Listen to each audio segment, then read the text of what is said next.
नमस्कार, म प्रतिमा चौधरी। नमस्कार, म कावेरी पौडेल। राति 8 बजेको जनता समाचारमा स्वागत छ। सबैभन्दा पहिले प्रमुख समाचार। नेपालमा कोरोना संक्रमण भन्दा निको हुने संख्या बढ्दै 6,900 थपिँदा 7,200 बढी निको, 106 जनाको मृत्यु। प्रतिनिधि सभा जीवितै रहेको संविधानविदहरूको दाबी। अधिवेशन आह्वानका लागि राष्ट्रपतिलाई सिफारिस गर्न सभामुख सापकोटालाई सुझाव। राष्ट्रपति र प्रधानमन्त्री मिलेर संविधानको उल्लङ्घन गरेको कांग्रेस सभापति देउवाको आरोप। अदालतले न्याय दिने विश्वास। चक्रवातका कारण भारतको पश्चिम बंगाल र उडिसामा 5 जनाको मृत्यु, हजारौं घर परिवार विस्थापित। र फिफाको वरियतामा नेपाल यथावत। नयाँ वरियतामा पनि नेपाल 171औं स्थानमै कायम।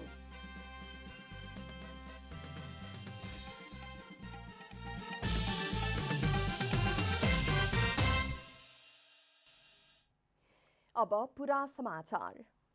आज पनि नेपालमा कोरोना संक्रमण पुष्टि हुने भन्दा निको हुनेको संख्या धेरै भएको छ।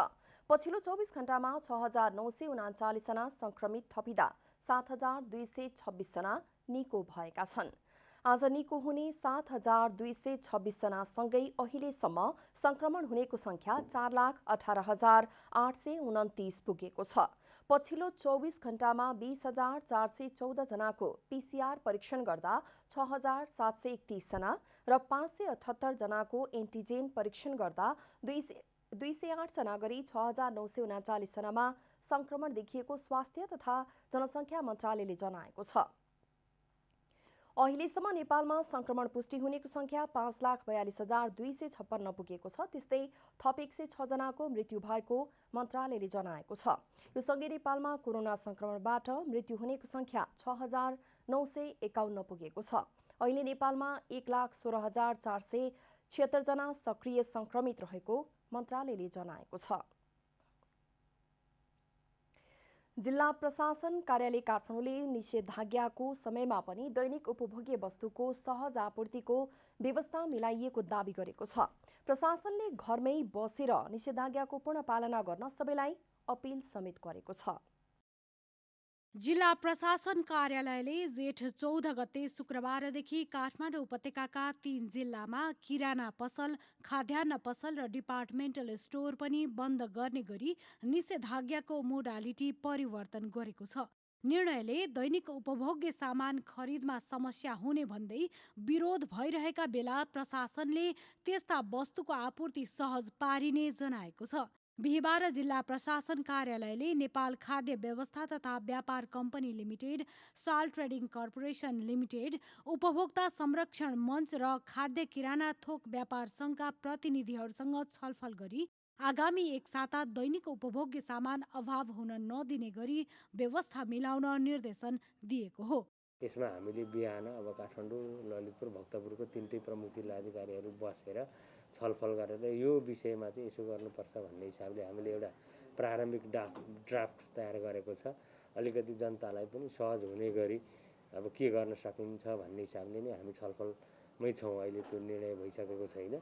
अब पुनः हामी त्यो ड्राफ्टलाई चाहिँ अब अझै करेक्सन गरेर केही सुधार गर्नुपर्ने विषयहरूलाई चाहिँ सुधारेर हामी आज बेलुकासम्म के गर्ने हो त्यो हामी निर्णय गर्छौँ। साल ट्रेडिङ कर्पोरेसन लिमिटेडका सूचना अधिकारी कुमार राज भण्डारीले उपभोक्ताहरूलाई अत्यावश्यक दैनिक उपभोग्य सामग्रीको अभाव हुन नदिने गरी मोबाइल भ्यान परिचालन गरिने र आवश्यकता र माग भए बमोजिम टोलमा परिचालन गरिने बताउनुभयो। एक हप्ताको लागि सरकारबाट निर्णय भएअनुसार हामीले सबै ठाउँमा एउटा एरिया तोकेर एउटा सबै रुट तोकेर चाहिँ उपभोक्ताहरूलाई उपभोग्य सामानहरूको आपत नपरोस् भनेर हामीले यहाँ निर्णय भएअनुसार हामीले व्यवस्था गर्ने निर्णयको अनुसार गर्नेछौँ। छलफलमा सहभागी राष्ट्रिय उपभोक्ता मञ्चका प्रेमलाल महर्जनले कोभिड-19 संक्रमणको दोस्रो लहर नियन्त्रणका लागि निषेधाज्ञा जारी गरेसँगै खाद्य वस्तुको सहज उपलब्ध गराउने व्यवस्था मिलाउने सम्बन्धमा जिल्ला प्रशासन कार्यालयले गरेको निर्णय अत्यन्तै सकारात्मक भएको बताउनुभयो। साल ट्रेडिङ कर्पोरेसन र नेपाल खाद्य व्यापार कम्पनीलाई अगाडि सारेर प्रत्येक उपभोक्ताको घर दैलोमै दैनिक उपभोग्य वस्तुहरू पुर्याउने सहज रूपमा सुलभ दरले पुर्याउने जुन किसिमले अब आज निर्णय भएको छ त्यो अत्यन्त सकारात्मक रूपमा हामीले लिनुपर्दछ। दैनिक उपभोग्य सामानको मौजात रहेको अवस्थामा टोलटोलमा खाद्यान्न ढुवानीमा कुनै कठिनाई नहुने खाद्य व्यापार महाशाखाले जनाएको छ। खाद्य व्यवस्था व्यापार कम्पनीसँग प्रशस्त मात्रामा खाद्यान्न हामीसँग मौजात रहेको छ र हाम्रो ढुवानीको चेनहरू पनि त्यो निरन्तर चलिरहेको छ भने आज हामीले निर्णय गरे अनुसार हामीले चाहिँ अनलाइन डेलिभरी दिने हाम्रो सिस्टम छ त्यो अत्यन्तै हामी चुस्त रूपमा चलाउन सक्ने अवस्थामा छौँ। जेठ 14 गतेदेखि 20 गतेसम्म काठमाडौँ जिल्लामा निषेधाज्ञालाई थप कडाई गरिएको छ। अत्यावश्यक सेवा बाहेक किराना पसल, खाद्यान्न पसल र डिपार्टमेन्टल स्टोरहरू पनि खोल्न नपाइने भएको छ। प्रतिनिधि सभा विघटन सम्बन्धी सर्वोच्च अदालतमा परेका सबै रिटको सुनुवाई संवैधानिक इजलासमै हुने भएको छ। अन्तरिम आदेश माग गरेर दर्ता भएका साधारण प्रकृतिका 19वटा रिटलाई पनि प्रधान न्यायाधीश चोलेन्द्र शमशेर राणाको एकल इजलासले संवैधानिक इजलासमै पठाउने निर्णय गरेको हो। आजको सुनवाईका क्रममा रिट निवेदकहरूले प्रधानमन्त्री र राष्ट्रपतिको कदम असंवैधानिक भएको र गएको पौष 5 गते भन्दा अहिले धेरै कानून मिचिएको बताएका छन्।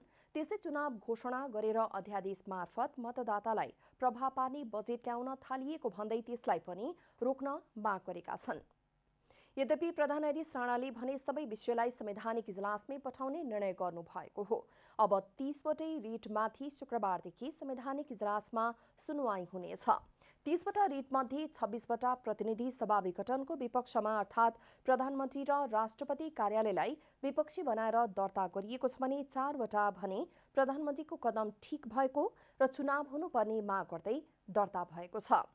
सरकारको सिफारिसमा राष्ट्रपतिले जेठ 8 गते प्रतिनिधि सभा विघटन गर्नुभएको हो। गएको पौष 5 गते पनि प्रतिनिधि सभा विघटन भएको थियो, तर सर्वोच्च अदालतले प्रतिनिधि सभा बिउताइदिएको थियो।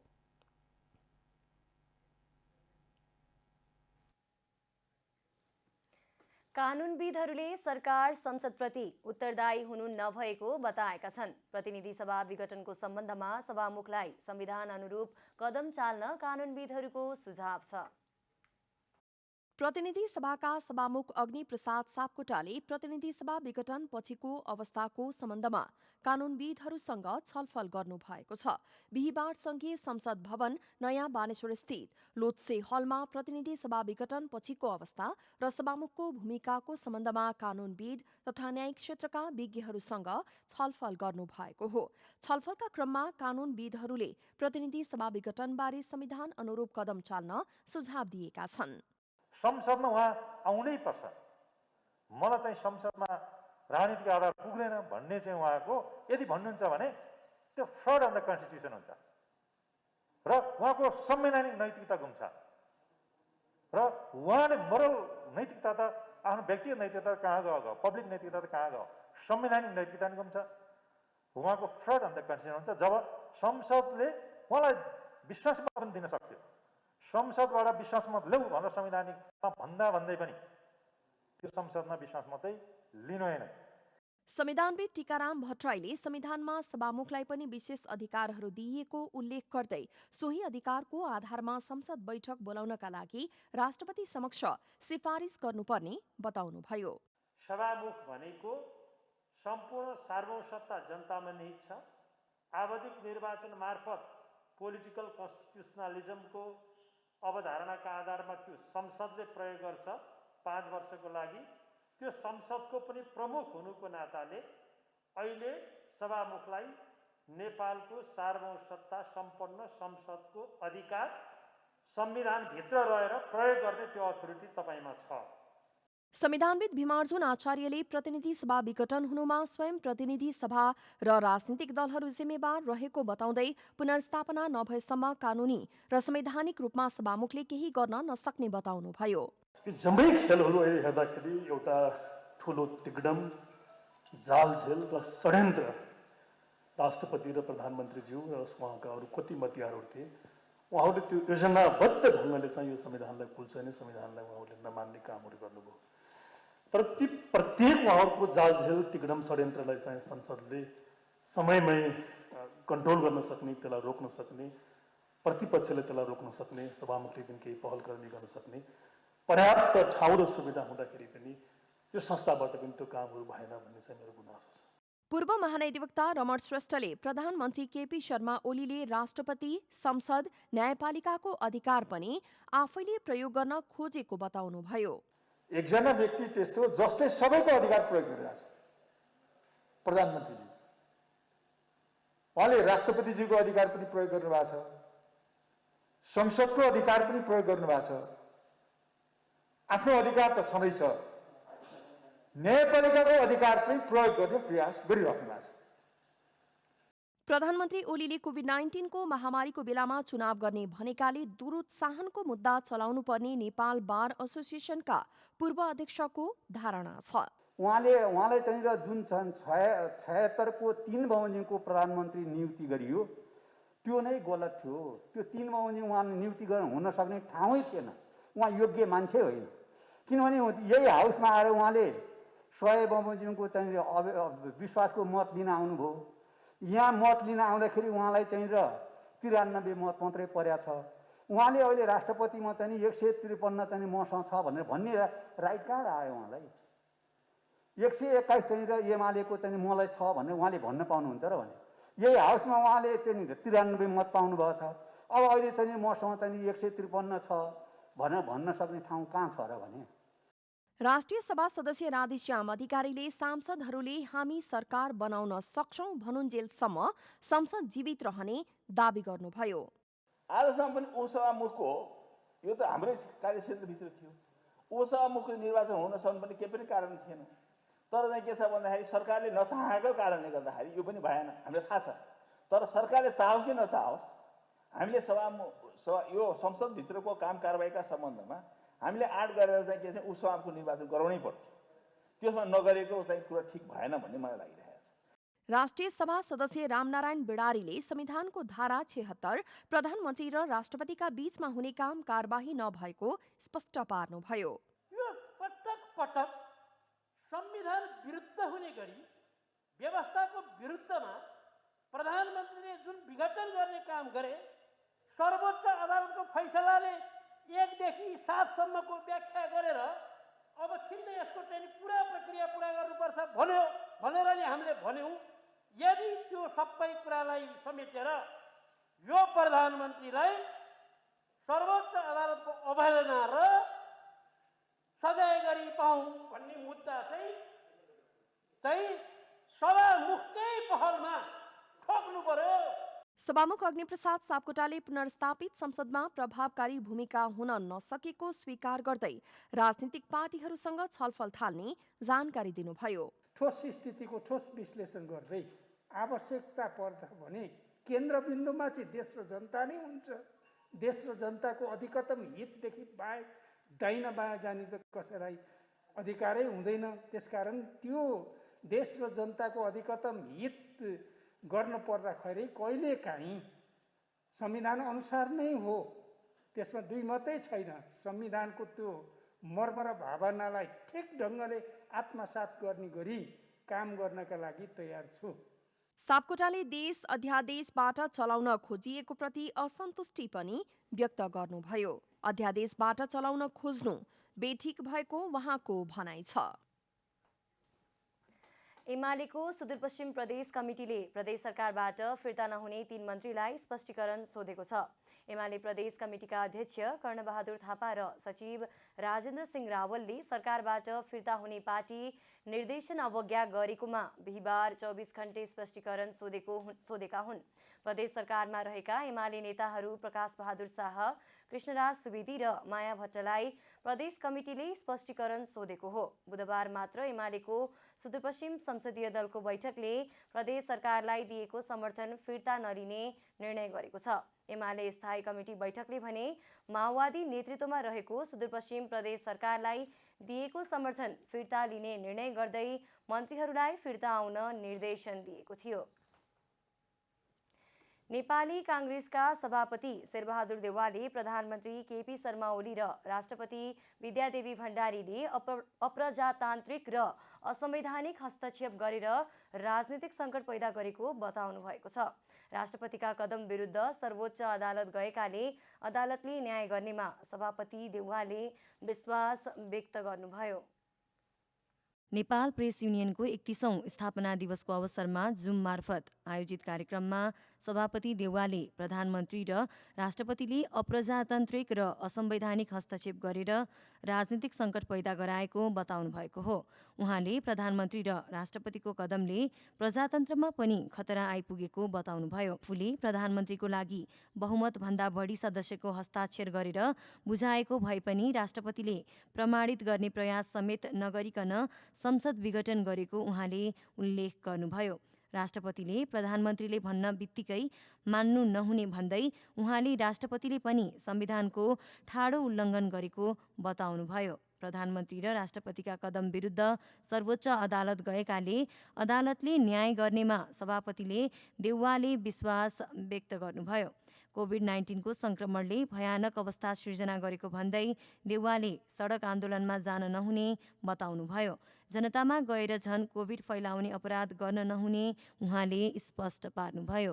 प्रधानमन्त्रीले भन्दैमा मान्ने काम थिएन यो, किनभने यो संविधानको ठाडो उल्लङ्घन त प्रधानमन्त्रीले गरेको राष्ट्रपतिले पनि गरेको देखिन्छ यसमा चाहिँ। त्यसै कारण चाहिँ हामीले अहिले सर्वोच्चमा गएका छौँ। मलाई विश्वास छ हामीले अदालतले चाहिँ नि यसमा चाहिँ न्याय गर्नेछ भन्ने कुरा छ। अब अर्को कुरा यो चाहिँ अहिलेको बेलामा यो कोभिडले भयानकै अवस्था खराब अवस्था सिर्जना गरेको छ। एकातिर भनेदेखि एकातिर प्रजातन्त्रमा पनि खतरा आइपुगेको छ। नेपाली कांग्रेसका वरिष्ठ नेता रामचन्द्र पौडेलले लोकतन्त्र र राष्ट्र बचाउनु पर्ने सवाल अहिलेको प्रमुख सवाल रहेको भन्दै राष्ट्र बचाउने मुख्य शक्ति नेपाली कांग्रेस भएको बताउनुभयो।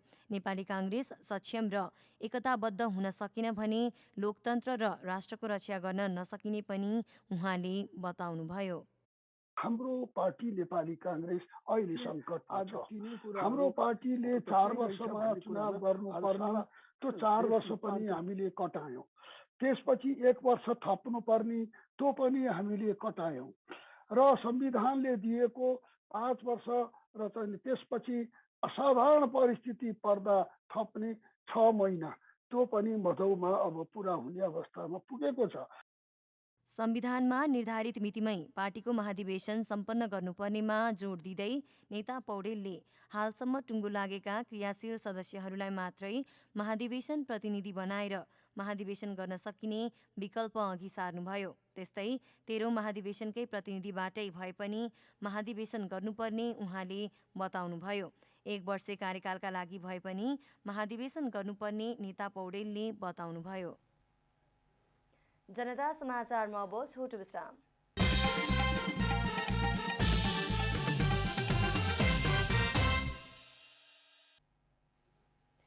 जनता समाचारमा अब थप समाचार। बागमती प्रदेश सभाको अधिवेशन जेठ 16 गतेदेखि सुरु हुने भएको छ। बागमती प्रदेश सभाको अधिवेशन जेठ 16 गतेदेखि सुरु गर्न बागमती प्रदेश सभामा प्रतिनिधित्व गर्ने राजनीतिक दलहरू सहमत भएका हुन्। आज बागमती प्रदेशको प्रदेश सुशासन केन्द्र जाउलाखेलमा बसेको सर्वदलीय बैठकले जेठ 16 गतेदेखि प्रदेश सभाको अधिवेशन सुरु गर्ने र बैठकले प्रदेश सभा कसरी चलाउने तथा कोभिड-19 को महामारीका बीचमा कसरी सहज ढंगले चलाउने भन्ने विषयमा छलफल भएको बागमती प्रदेशका मुख्यमन्त्री डोरमणि पौडेलले बताउनुभयो। संसद अधिवेशन चल्दैछ, त्यो अधिवेशन चलाउनको निमित्त कस्तो खालको तयारी गर्ने भनेर सर्वदलीय बैठकको आयोजना गरे भयो होइन। अब सर्वदलीय बैठकले हाउस कसरी चलाउने, कोभिडको एकदम प्रकोप धेरै छ, यो कोभिडको बिचमा पनि हामीले हाउस चलाउनु पर्ने बाध्यता हाम्रो छ। त्यसैले यसलाई कसरी सहज गर्ने र साथीहरूका बिचमा होइन केही त्यस्ता छन् भने ती सबै कुरामा छलफल गरियो र सहज ढङ्गले 16 गतेदेखि हाउस चलाउने कुरामा हाम्रो एउटा आम सहमति भयो। बैठकमा प्रदेश सभाको अधिवेशनलाई कसरी प्रभावकारी ढङ्गले सञ्चालन गर्न सकिन्छ भन्ने विषयमा छलफल भएको सहभागी नेताहरूले बताएका छन्। सरकारले अध्यादेश मार्फत आगामी आर्थिक वर्षको बजेट ल्याउने तयारी गरेको छ, तर संविधानविद, कानुन व्यवसायी, पूर्व अर्थमन्त्रीहरूले भने प्रतिनिधि सभा विघटन भइसकेको अवस्थामा जेठ 15 को मिति बाध्यात्मक नभएकाले अध्यादेशबाट पूर्ण बजेट नल्याउन सरकारलाई सुझाव दिएका छन्। प्रतिनिधि सभा विघटन भएपछि अर्थमन्त्री विष्णु प्रसाद पौडेलले प्रधानमन्त्री तथा मन्त्री परिषदको कार्यालयबाट आगामी शनिबार बजेट सार्वजनिक गर्नुहुने भएको छ। नयाँ संविधान जारी भएपछि पहिलो पटक आगामी आर्थिक वर्षको बजेट अध्यादेशबाट ल्याउन लागिएको हो। प्रक्रियागत हिसाबमा सरकारले 15 दिन अघि नीति तथा कार्यक्रम ल्याउनु पर्ने कानुनी व्यवस्था रहेको छ। तर राजनीतिक सङ्कट गहिरिएपछि यो पटक नीति तथा कार्यक्रम सार्वजनिक गरिएन। संविधानविद एवं कानुन व्यवसायीहरूले काम चलाउ हैसियतको सरकारले हतारमा चुनावलाई लक्षित गरी लोकप्रियताका लागि वितरणमुखी बजेट ल्याउन लागेकोमा आपत्ति जनाएका छन्। त्यस्तै पूर्व अर्थमन्त्रीहरूको समूह पूर्व अर्थमन्त्री मञ्चले हाल बहुमतको सरकार नरहेको, काम चलाउ सरकार रहेको, संसद पुनर्स्थापनाको मुद्दा सर्वोच्च अदालतमा विचाराधीन रहेको अवस्थामा पूर्ण बजेट ल्याउन नमिल्ने भन्दै नियमित खर्च मात्रै गर्ने गरी अन्तरिम बजेट ल्याउन सुझाव दिएको छ। नेपालको संविधान 2072 मा जेठ 15 मा संघीय बजेट आएपछि असार 1 मा प्रदेशमा र असार 10 गते पालिकाहरूले बजेट ल्याउनु पर्ने व्यवस्था छ। मुलुक यतिबेला कोभिड-19 का कारण आक्रान्त भएको हुँदा बजेटले कोरोना विरुद्धको खोपको उपलब्धतालाई पहिलो प्राथमिकता दिई जनताको जीवन सुरक्षित बनाउनु पर्ने पनि बैठकले सुझाव दिएको छ। त्यस्तै कोभिड-19 का कारण प्रभावित अर्थतन्त्रका सम्पूर्ण क्षेत्रलाई राहत दिने गरी विशेष प्याकेज ल्याउनु पर्ने सुझाव पनि बैठकले दिएको छ। प्रधानमन्त्री केपी शर्मा ओलीले यसअघि नै सामाजिक सुरक्षा भत्ता र राष्ट्रसेवक कर्मचारीको तलब बढाउने घोषणा गरिसक्नु भएको छ।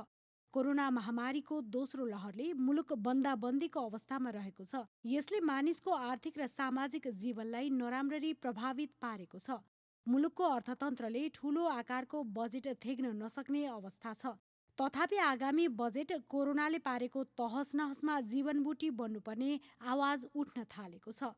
राष्ट्रिय योजना आयोगले तयार गरेको 3 वर्षीय मध्यमकालीन बजेट अनुमान तथा प्रक्षेपण अनुसार आगामी आर्थिक वर्षमा 16 खर्ब 97 अर्ब 75 करोड रुपैयाँको बजेट प्रक्षेपण गरिएको छ। जनता टेलिभिजनका लागि रूपा घिमिरेको रिपोर्ट। यसैबीच राष्ट्रिय योजना आयोगका 9 पूर्व उपाध्यक्षले अध्यादेश मार्फत बजेट नल्याउन सरकारसँग अपिल गरेका छन्। प्रतिनिधि सभा विघटन गरेपछि देशमा अर्को संवैधानिक सङ्कट र अलमल उत्पन्न भएको र यसले देशको अर्थतन्त्रलाई समेत पछि धकेल्ने पूर्व उपाध्यक्षहरूको ठहर छ। Prithviraj Ligal, doctor Jagdish Chandra Pokharel, doctor Shankar Sharma, doctor Pitambar Sharma, doctor Dinesh Chandra Devkota, doctor Govindraj Pokharel, doctor Minbahadur Shrestha, doctor Swarnim Wagle र दिपेन्द्र बहादुर छेत्रीले संयुक्त विज्ञप्ति निकालेर प्रतिनिधि सभा नै नरहेको अवस्थामा जेठ 15 गते बजेट ल्याउने संवैधानिक व्यवस्था नरहेको भन्दै यसलाई रोक्न माग गर्नुभएको छ। आम सरकारवालाको आग्रहलाई बेवास्ता गर्दै जबरजस्ती पूर्ण बजेट ल्याउन खोज्ने, बजेटमा चुनावलाई प्रभावित पार्ने कार्यक्रम समेट्ने, अत्याधिक ऋण लिने र राजस्वका दर परिवर्तन गर्ने जस्ता काम गर्नु राजनीतिक नैतिकताको गम्भीर उल्लङ्घन हुने पूर्व उपाध्यक्षहरूको ठहर छ। सरकारका यस्ता कदमले देशको आर्थिक क्षेत्रलाई अस्थिरतातर्फ धकेल्ने हुँदा बेलैमा ध्यान दिन पनि उहाँहरूले सुझाव दिनुभएको छ। नेपाल पत्रकार महासङ्घले द्वन्द्वकालीन समयमा पत्रकारहरूको हत्यामा संलग्नहरूलाई कानुनी दायरामा ल्याउन माग गरेको छ। दिवंगत पत्रकार कृष्णसेन इच्छुकको 19औं स्मृति दिवसका अवसरमा महासंघ परिसरमा बिहिबार आयोजित कार्यक्रममा वरिष्ठ उपाध्यक्ष रमेश विष्टले पत्रकार हत्यामा संलग्नलाई कारबाहीको दायरामा ल्याउन माग गर्नुभएको हो। उहाँले नेपालमा द्वन्द्वकालदेखि हालसम्म राज्य पक्ष र गैर राज्य पक्षबाट 3 दर्जन भन्दा धेरै पत्रकारहरू मारिएको भन्दै ती घटनाका दोषीहरू अहिले पनि खुलेआम हिँडडुल गरेर कानुनी राजलाई चुनौती दिएको बताउनुभयो। उहाँले द्वन्द्वकालीन समयमा र कोभिड-19 महामारीमा ज्यान गुमाएका पत्रकारका परिवारको उचित व्यवस्थापन गर्न समेत माग गर्नुभयो।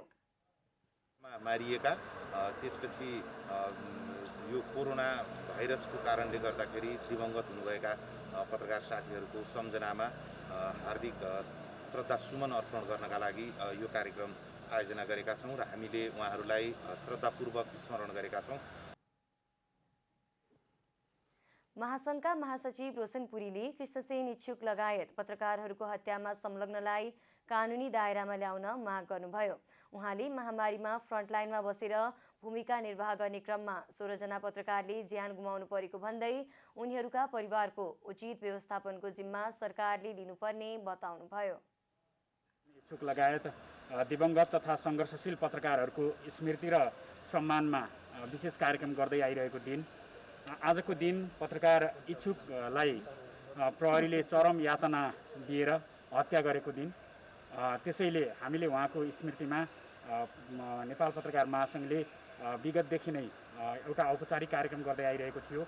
विगतको वर्ष र यस वर्ष कोरोना भाइरसको महामारीका कारणले गर्दा हामीले औपचारिक कार्यक्रमहरू र अन्य कार्यक्रमहरू गर्न सकेनौँ। महासंघका पदाधिकारी लगायत पत्रकारहरूले महासंघ परिसरमा रहेको पत्रकार सहित स्तम्भमा कोण सभा गरी पत्रकार सेनको तस्बिरमा पुष्पगुच्छ अर्पण गर्दै सम्पूर्ण दिवंगत पत्रकारको चिर शान्तिको कामना गरेका थिए। महासंघका अनुसार द्वन्द्वकालदेखि हालसम्म 38 जना पत्रकारको हत्या गरिएको छ भने 4 जना पत्रकारको अवस्था अज्ञात छ। पछिल्लो कोभिड महामारीमा परि अहिलेसम्म 16 जना पत्रकारले ज्यान गुमाएका छन्। अब आर्थिक समाचार।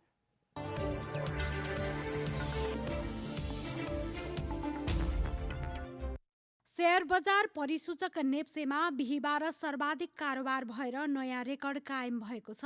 बिहिबार अहिलेसम्मकै धेरै 14 अर्ब 76 करोड रुपैयाँको शेयर कारोबार भएको हो।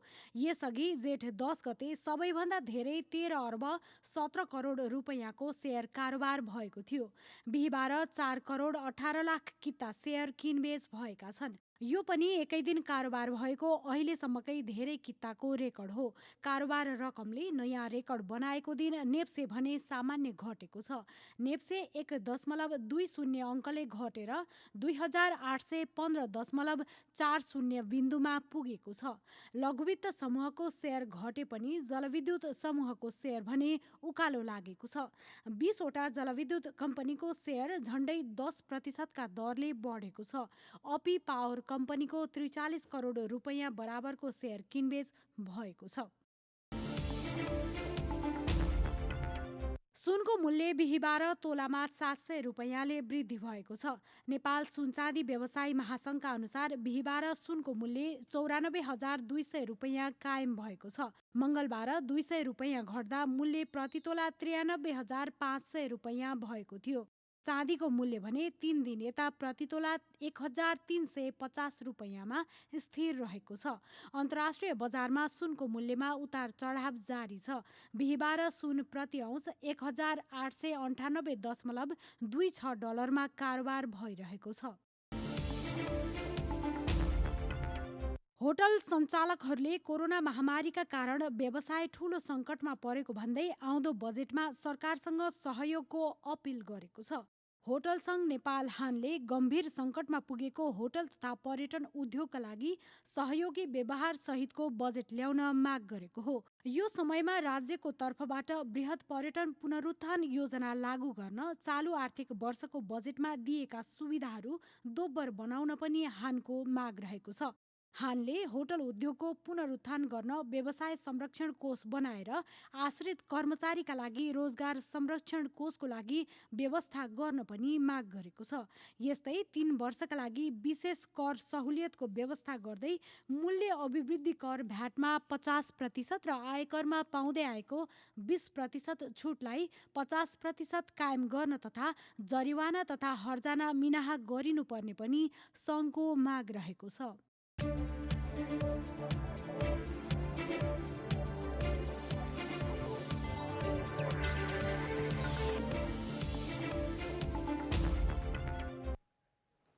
जनता समाचारमा अब छोटो विश्राम।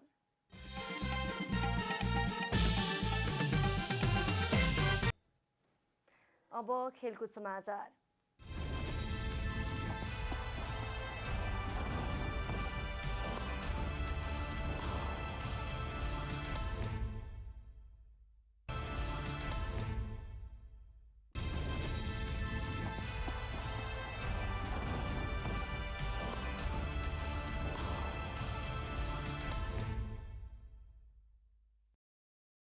विश्व फुटबलको सर्वोच्च निकाय फिफाको वरियतामा नेपाल यथावत रहेको छ। फिफाले बिहिबार सार्वजनिक गरेको नयाँ वरियतामा नेपाल 171औं स्थानमा यथावत रहेको हो। गत महिना पनि नेपाल 171औं स्थानमै थियो।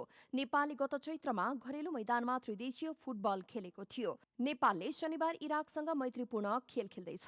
नेपाल दक्षिण एसियाली राष्ट्रको वरियतामा तेस्रो स्थानमा छ। नेपालभन्दा अघि भारत र मालदिप्स रहेका छन्। भारत 105औं स्थानमा छ। मालदिप्स 155औं स्थानमा रहेको छ। नेपालभन्दा तल भुटान, बंगलादेश, श्रीलंका र पाकिस्तान रहेका छन्। बंगलादेश 184औं स्थानमा, भुटान 187औं स्थानमा, पाकिस्तान 179औं र श्रीलंका 204औं स्थानमा रहेका छन्। यस्तै फ्रान्स दोस्रो, तेस्रोमा ब्राजिल, चौथोमा इङ्ल्यान्ड र 5औं स्थानमा पोर्चुगल रहेका छन्। स्पेन 6औं, इटली 7औं, अर्जेन्टिना 8औं, उरुग्वे 9औं र डेनमार्क 10औं स्थानमा रहेका छन्। स्पेनिश क्लब रियल मैड्रिडका मुख्य प्रशिक्षक जिनेदिन जिदानले क्लब छाडेका छन्। दोस्रो पटक क्लब सम्हालेका फ्रान्सेली प्रशिक्षक जिदानले यस सिजन उपाधिविहीन बनेपछि क्लब छाडेका हुन्। रियलले बिहिबार एक विज्ञप्ति निकाल्दै जिदानले क्लब छाडेको जनाएको हो। रियलले जिदानको निर्णयलाई सम्मान गरिने समेत जनाएको छ। जिदान सन् 2019मा रियलका मुख्य प्रशिक्षक बनेका थिए। प्रशिक्षक सान्टियागो सोलारीलाई बर्खास्त गर्दै रियलले जिदानलाई प्रशिक्षक नियुक्त गरेको थियो। त्यसअघि जिदानले 2016देखि 18सम्म रियलको टिम हेरेका थिए। जिदानको नेतृत्वमा रियलले 3 पटक च्याम्पियन्स लिग र 2 ला लिगा जितेको छ। यस्तै उनले रियललाई 2 पटक UEFA सुपर कप, 2 पटक क्लब विश्वकप र 2 पटक स्पेनिश सुपर कप जिताएका छन्। यस सिजनमा नै रियल ला लिगामा दोस्रो स्थानमा रहेको थियो। त्यस्तै च्याम्पियन्स लिगमा क्वार्टर फाइनलसम्म मात्र पुगेको थियो। अस्ट्रेलिया क्रिकेट टिमले बांग्लादेशको भ्रमण गर्ने भएको छ। अस्ट्रेलियाले T20 सिरिजका लागि आगामी अगस्तमा बांग्लादेशको भ्रमण गर्ने भएको हो। बांग्लादेश क्रिकेट बोर्डले अस्ट्रेलियाको टिम सिरिजका लागि आउने पुष्टि गरेको छ। अब मौसम समाचार।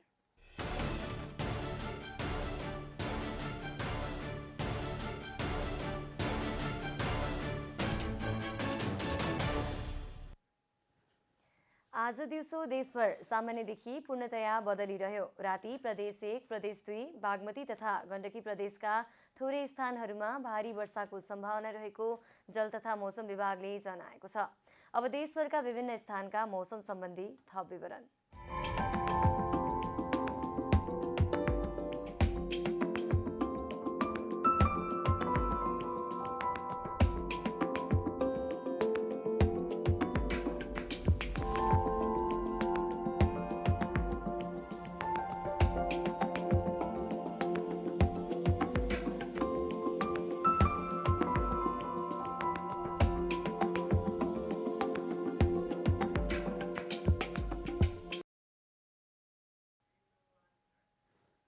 अन्त्यमा आजको डायरी। आज पनि नेपालमा कोरोना संक्रमण पुष्टि हुने भन्दा निको हुनेको संख्या धेरै भएको छ। आज 6,939 जना संक्रमित थपिँदा 7,226 जना निको भएका छन्। त्यसै थप 106 जनाको मृत्यु भएको स्वास्थ्य मन्त्रालयले जनाएको छ। यो सँगै नेपालमा कोरोना संक्रमणबाट मृत्यु हुनेको संख्या 6951 पुगेको छ। जिल्ला प्रशासन कार्यालय काठमाडौँले निषेधाज्ञाको समयमा पनि दैनिक उपभोग्य वस्तुको सहज आपूर्तिको व्यवस्था मिलाइएको दावी गरेको छ। प्रशासनले घरमै बसेर निषेधाज्ञाको पूर्ण पालना गर्न सबैलाई अपील समेत गरेको छ। प्रतिनिधि सभा विघटन सम्बन्धी सर्वोच्च अदालतमा परेका सबै रिटको सुनवाई संवैधानिक इजलासमै हुने भएको छ। अन्तरिम आदेश माग गरेर दर्ता भएका साधारण प्रकृतिका 19 वटा रिटलाई पनि प्रधान न्यायाधीश चोलेन्द्र शमशेर राणाको एकल इजलासले संवैधानिक इजलासमै पठाउने निर्णय गरेको हो। यास नामक चक्रवातका कारण भारतमा कम्तीमा 5 जनाको मृत्यु भएको छ। चक्रवातका कारण हजारौं मानिस विस्थापित भएका छन्। चक्रवातका कारण तीव्र हावाहुरीसहित ठूलो वर्षा भइरहेको छ। घरहरू भत्किएका छन् भने तटीय क्षेत्रका बस्तीहरू डुबानमा परेका छन्। विश्व फुटबलको सर्वोच्च निकाय फिफाको वरियतामा नेपाल यथावत छ। फिफाले आज सार्वजनिक गरेको नयाँ वरियतामा नेपाल 171औं स्थानमा यथावत रहेको छ। गत महिना पनि नेपाल 171औं स्थानमै रहेको थियो। नेपालले गत चैत्रमा घरेलु मैदानमा त्रिदेशीय फुटबल खेलेको थियो। त्यसयता नेपालले अन्तर्राष्ट्रिय खेल खेलेको छैन।